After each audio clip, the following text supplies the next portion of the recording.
For my second video, I'm going to tackle something close to my heart, and that's the state of boys in modern American education. Without a doubt, watching the way teachers and administration handle boys, especially troubled teenage boys, in our classrooms and on our campuses, has been the spark to my red pilling.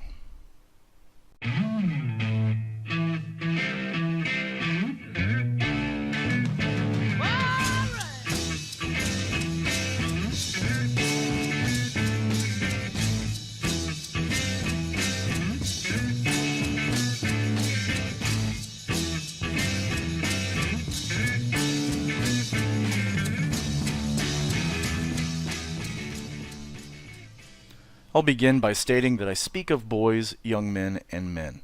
I have no interest in speaking of girls beyond this disclaimer. Girls, young women, and women have plenty of voices, public voices, and have found ears aplenty to listen. With that said, I care deeply about all of my students, male and female, but I see a greater need in education to address the current state of boys. And of course, everything I say here need not apply specifically to boys. All of the following can certainly apply to specific atypical women. Furthermore, not all men exhibit the behavior described. However, in our classrooms on the whole, there is a problem with boys on the whole, so I will speak of boys on the whole. With that out of the way, I'll say I'm not a great teacher, but I'm certainly a good one. And like all good teachers, I handle some responsibilities poorly, like documentation and sundry paperwork, most responsibilities reasonably well, and a few responsibilities exceptionally well. Two of the responsibilities at which I excel are classroom management and student motivation, both of which are problems in classrooms across America, and in particular, these are problems that predominantly affect male students. Given the dropout rates and declining college participation of male students, I would suggest that the inability to manage or motivate boys in the classroom is symptomatic of greater problems in both classroom management and our approach to teaching. And if we truly care about those placed in our charge, it is our duty as teachers to understand and solve these problems. I do not state that we are losing our boys. It is far more urgent than that. I state that they're already lost, and no one is looking for them. You lost your voice, sing along to Raspberry Beret. So I'll do my part, not to break your heart, and baby, don't break. Betty Friedan wrote in her book The Feminine Mystique about the problem with no name. This is the problem that could not be described, could not put your finger on it, because there was no understanding of the emotions behind it, no understanding of what was going on, and no language to describe it.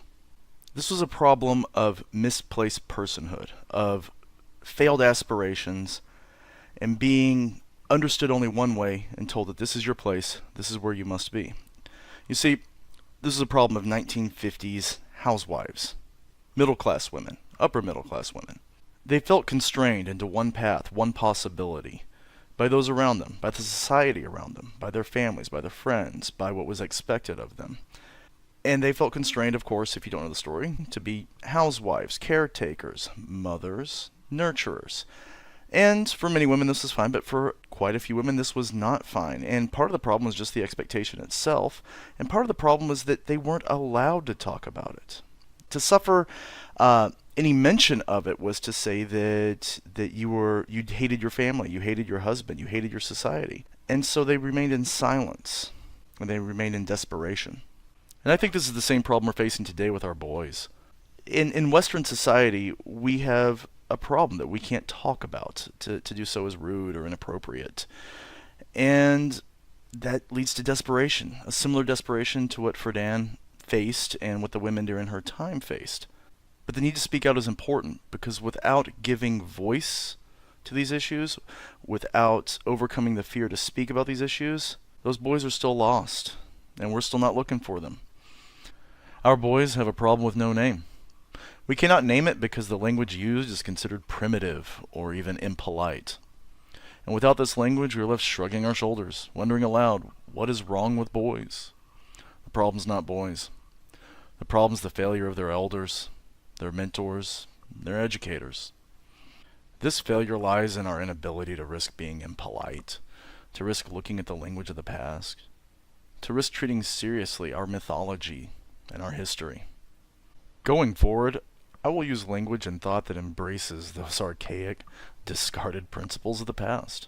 Herein, I will use language considered sexist and even misogynistic. And herein, I will say nothing we don't already secretly know and fear to be true. But we must explore these things we have secreted away for the sake of our boys. I can no longer shy away from the dark places, and neither should you.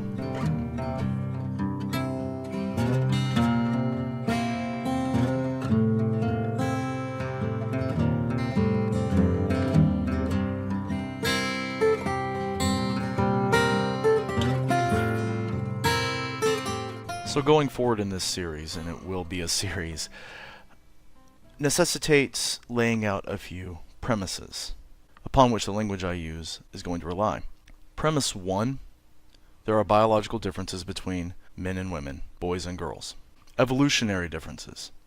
The hard left would have you believe that these are simply socializations, that society is telling them, parents are telling them, friends are telling them how to behave, that boys and girls aren't inherently different, it's just nurture, playing itself out in society and the classroom.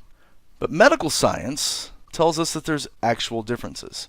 I'll leave some links below to sundry research being done, especially at Stanford and Stanford Medical, but you can't deny the evidence. To do so is to close your eyes and plug your ears. Well, you can deny, but you shouldn't if you're a teacher, because now you're directing a classroom with your ears closed and your eyes closed. And you're wondering why we have so many problems with boys. But what concerns me the most about this is the pushback. There's a Breitbart article on it, and I realize it is Breitbart, but it's a very well-researched Breitbart article on this that details the sort of opposition that happens not from the medical community so much as the social science community when it comes to differences that are hardwired or evolutionary or medical between men and women. It's under these social sciences where pedagogy falls. And most of the teachers are being informed from the hard left that boys and girls are blank slates, that you can form them how you want, you can get them to act how you want.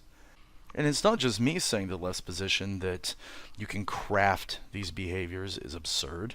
Harvard professor of cognitive psychology Steven Pinker says that we're denying human nature in his book Blank Slate, and I'll quote some more from it. I first had the idea of writing this book when I started a collection of astonishing claims from pundits and social critics about the malleability of the human psyche, that boys quarrel and fight because they are encouraged to do so, that children enjoy sweets because their parents use them as a reward for eating vegetables, that teenagers get the idea to compete in looks and fashion from spelling bees and academic prizes. I've never heard of that one.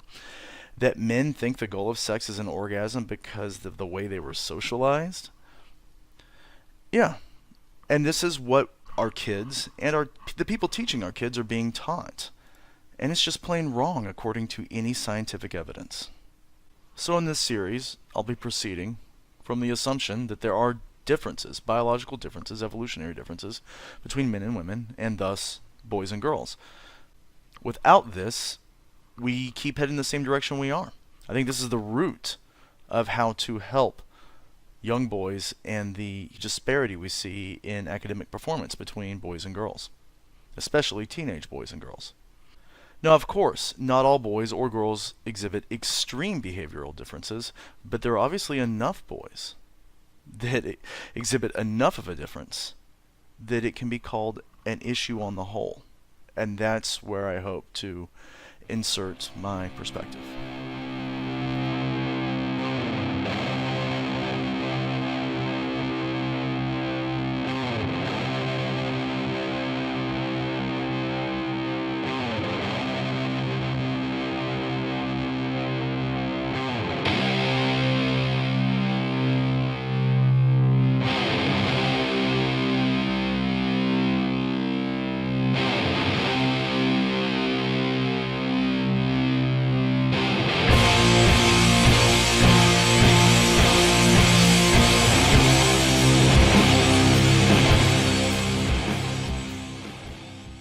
Once I was at a professional development, It was one of these sensitivity trainings, sort of get in tune with your emotions so you can get in tune with the student emotions and everything in the classroom to be hunky-dory.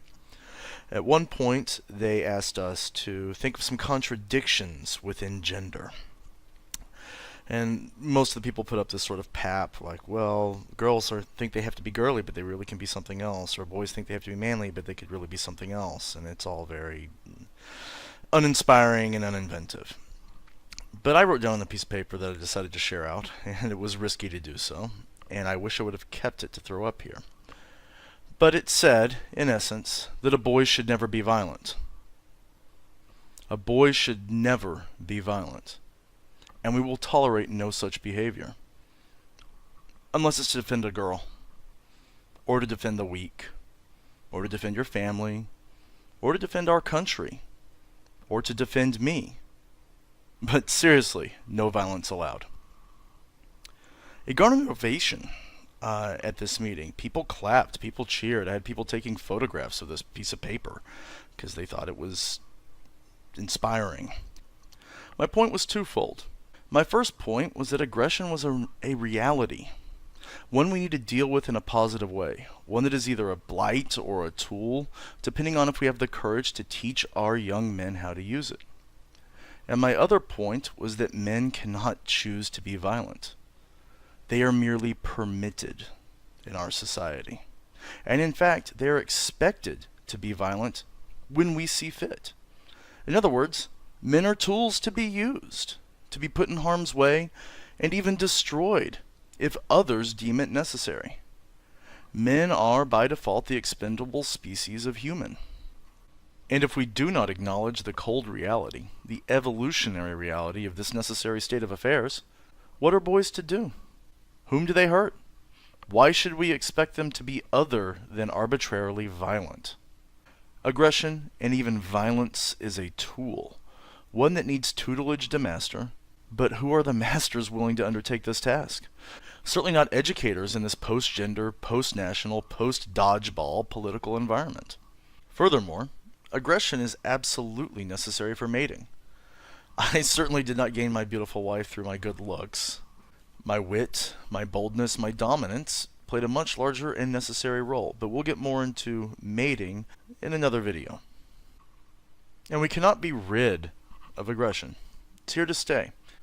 Nobel Prize-winning academic polymath Konrad Lorenz, in his book on aggression, posited that every species that can identify individuals also exhibits aggressive behavior. They are linked. This behavior seems to be intrinsic to the idea of individuation and the ability to classify others. In other words, if you can have an idea of partnership, you and me, us, then you must have a them who is not us, and thus aggression. He never for once assumed we could be rid of aggression altogether. It is a given. You can only deal with it, and deal with it we must, or we will continue to have generations of wandering man-children with little that is productive to offer society. Hey, maybe we can get rid of both identity and aggression. And there's only one group I can think of who thinks that they can remove both identity and aggression.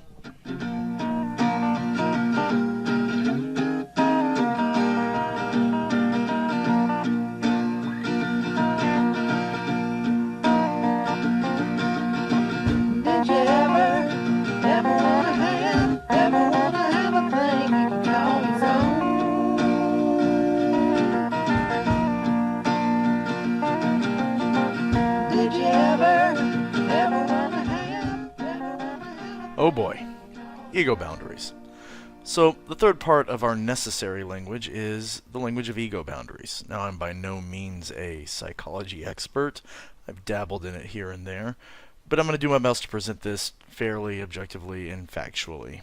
The originator of these concepts seems to be a man named Paul Federn, and I've looked through his stuff. If you want to go ahead and read it, I'll leave a link below. It is some thoroughly brickish reading, and I suggest you go right ahead, provided you are quite up to snuff on your Sigmund Freud. The more recent texts that have been cited quite a bit are of Chodorow, and I find her somewhat compelling, but I find that the research done by Rae Carlson to be more telling and, frankly, more readable than what seem to be the myriad musings of Chodorow. Regardless, I'll leave links to sources from all three below. When you look at the research done on gender and ego, patterns emerge that show that while not all males exhibit necessarily firmer ego boundaries than females, a great number do. A significant number, scientifically speaking. Now, most males, we're saying 50 to 60%, behave similarly to the vast majority of women, but men have a preponderance of outlying when ego boundaries are concerned, and having firmer ego boundaries in that large minority of 40+%. Whereas women, it is a very small minority that have firmer ego boundaries, according to the research that I've seen. So once again, of course, this doesn't apply to all men, but it applies to enough that it becomes significant for controlling a large number of them, perhaps, say, in a classroom. In one of Carlson's experiments, men and women were told to describe themselves. If the majority of their descriptions were interpersonal terms, such as friendly or compassionate, they were said to have had a interpersonal response. But if the majority of their terms were individualistic, such as ambitious or forthright, then they were said to have had an individualistic response. 19 out of 37 males chose interpersonal or social terms for themselves, which I found to be quite a large number. However, when compared to the women, it's much smaller. 32 out of 39 females chose interpersonal or social terms for themselves. That means that while the majority, a slight majority of males, are more socially inclined, the vast majority of females are. And so that large minority of men, 49% to be exact, those are the men who have rigid ego boundaries, who see themselves as entirely separate from the group. And this is where the difference is. Not in the majority of men, but in this large minority. Think of this in classroom terms. Half of your boys will not be hip to the program when you roll out emotional learning, group projects, and non-competitive instruction. Let's keep in mind, not all of our boys are dropping out either. Just too many. And too many aren't getting into college, and too many aren't sticking with college. Another part of Carlson's research I find interesting is her second portion dealing with the description of others. When people were asked to describe others, they responded along gender lines. 22 out of 42 men gave concrete and often demographic terms to describe people. Skin tone, height, these objective characteristics, while only 7 out of 40 women did the same. So what we're saying is a large minority, almost half, of boys like to describe people via skin color, race, and other seemingly concrete factors. So I guess it's proven. Men are racist.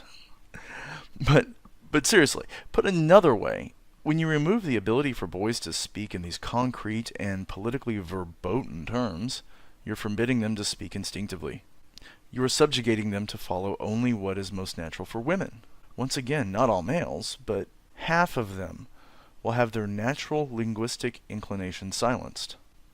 And we wonder why so many boys aren't participating properly. When a man, or a boy in a classroom for that matter, makes a statement about black people or women or men on the whole, just a simple categorization, what we call stereotyping, he isn't necessarily guilty of racism. He is, however, guilty of not thinking like a woman.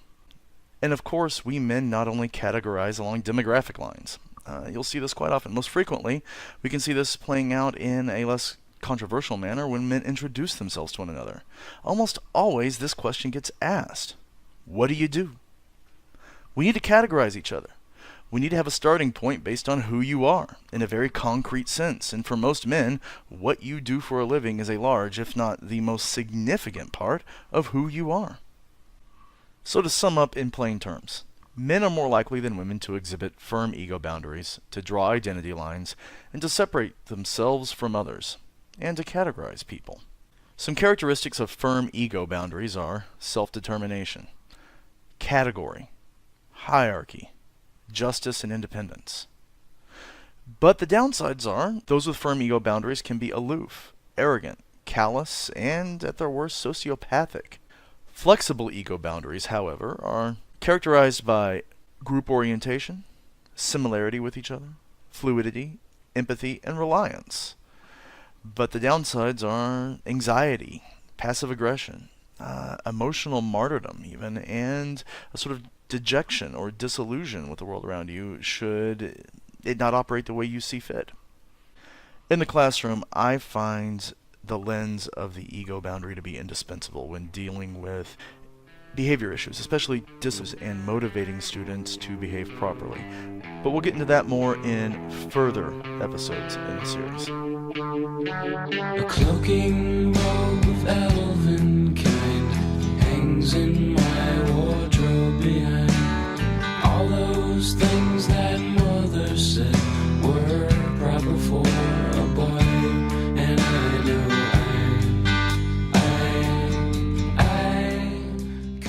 the next premise we need to accept in our searching for a language that we can use to describe problems is that boys tend to be non-entities. For instance, in my school, there are plenty of field trips that we take to colleges, and there are some special field trips that we take for special groups. There are girls-only field trips, African-American-only field trips, Hispanic-only field trip, Hispanic boy field trips, or you get the point. But what we never see is a boys-only field trip. The only time you see boys is if it's under another categorization, African-American boys, but never just boys. Boys as a qualifier itself is not important enough or significant enough to be handled individually. I think this is out of fear of misogyny, out of fear of sexism, but at the end of the day, boys are people too. Also, the non-entities when it comes to sacred spaces. More and more, there's an encroachment on boys' sacred spaces. For instance, the new Boy Scouts law. Girls can now join the Boy Scouts. It's going to be the Boys and Girl Scouts. I realize that this is fair, this is egalitarian, but I'm not sure if it's just. What I mean by that is there aren't boys clamoring to be Girl Scouts, and you can say it's because they're sexist or they don't want to be lumped in with girls or they look down on girls, but for whatever reason, it still remains today. Girl Scouts is a girl sacred space. Boy Scouts is no longer going to be a boy sacred space. That's just one thing I'm complaining about. But where are these boys-only sacred spaces? Gaming used to be one, and it's not anymore. And I do not lament its passing. I'm simply observing. And there needs to be some. There needs to be something out there that isn't just exclusive. Say, sports, the football team. Sure, but that's exclusive to a select few. And we have a great number of boys who don't belong in that select few. And when you remove sacred spaces, you begin to remove ritual. No longer does it mean anything to be a boy. The boy's the default. The boy's the generic. And as much as the feminist movement tried to replace the boy as generic, and they did a good job, they forgot that the boy never really was generic. Boys had their special things. Girls had their special things. What you ended up doing is just tarnishing the boys' special things, making them the default, but also making them generic, and they have very little to live up to. Without the sacred space, you don't have the sacred ritual. And without the sacred ritual, you don't have a direction. Girls need rituals too, and some of theirs are inherent into the body in ways that the boys don't have. And there are others that are still sacred to them. And we'll get into this more in part 4, which is going to be my favorite part, on ritual. So I'm just going to leave that there. The boys have lost sacred spaces, and they've lost ritual. And without these things, they don't understand how to be. Once again, they're lost.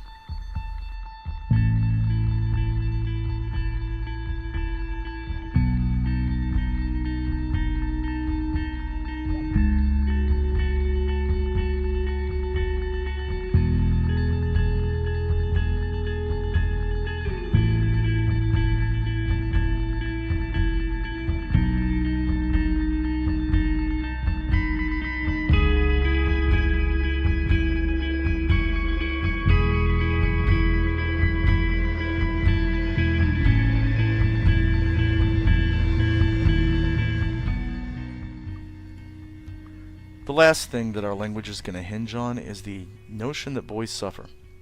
This is not a zero-sum game. I'm not saying girls don't suffer, but I am saying that boys suffer. There are going to be a lot of numbers here. There are going to be a lot of citations here. I'm going to link all the citations in the comments. I hope I don't miss one. I'm also going to drop all the citations on the board here, just so you can see that I'm not pulling this out of nowhere. Everything that I cite here is stuff I've looked at personally, and if you find any discrepancies, please let me know. So let's get started. I'm going to start with boys, then I'm going to move on to men, the men that grow from these boys. The national dropout rate is 15% for females and 22% for males. Now, that is a 7% difference across the board. However, it is a much more pronounced difference in urban areas. And this data comes from the 2011 through 2012 school year. It's the latest data I could find that I felt came from a legitimate source and a large enough sample size. Gang participation is 89% male. College enrollment is on the decline for men. For decades, women have outpaced men in college enrollment, and this gap has widened in recent years, with women gaining even higher percentages of high school graduates moving on to college. College completion has a discrepancy between men and women. There's an 8 to 10% difference between men and women graduating college within the first 6 years of enrollment. Teenage boys are 2 to 3 times more likely to become addicted to prescription and illegal drugs. Teenage boys are 3 times more likely to kill themselves than teenage girls. Now on to the men. Alcoholism has almost doubled in the male population. A man is twice as likely to be incarcerated if convicted of the same crime as a woman, and when a woman is convicted, she receives a sentence shorter by over a third. Men are 3.6 times more likely to kill themselves than women. Homelessness. This is an interesting one because I can find plenty of articles online referencing usually around an 80% to 20% ratio of men to women being homeless, but all the sites that they draw their information from seem to have changed and updated since then, and none of those sites that I found actually give gender-based data. It's quite interesting. The updates have removed most, if not all, mention of gender, unless it mentions domestic violence or transgender population. I notice a lack of men in the reports of homelessness. Now, I'm not going to accuse these sources of acting against men, but I think that they are doing this for charitable causes. For instance, you're going to get more sympathy, more money if you try to make it believe that there are more women out there. That's the way human nature works. People don't want to help men as much as they want to help women. We got to think of the women. So I do think it's not necessarily we hate men, it's that we want to market so we can get that charity money. Regardless, it's conspicuously absent, and I'll leave the links below, and I've put the links up here, just to show you these sites that should have this data, but don't. And finally, men have stopped raising their boys, either voluntarily or through custody battles. The research on the effects of fatherlessness in boys has been done to death, and to ignore the data at this point has to be willful ignorance born of callousness for the sake of a greater agenda. I'm not going to cite all the evidence here. Suffice to say, I will link a video below done by Sargon of Akkad in which he tackles the issue as it pertains to minority communities, but the same applies to all communities, and the data is quite disturbing, as are the trends. Suffice it to say, our men lack dedication or access to their children, and that means our boys lack guidance. And our women too often lack the humility to know it is not best for boys to be without men. There you have it. I hope you enjoyed this introduction to the concepts, language, and data needed to explore the instruction of boys in the classroom in further episodes. You can look forward to 3 more, hopefully shorter parts. One on so-called toxic masculinity, another on stoicism, and the final on ritual. But for now, I'm out. This has been Applied Cytology. Thanks for watching, and I hope you learned something.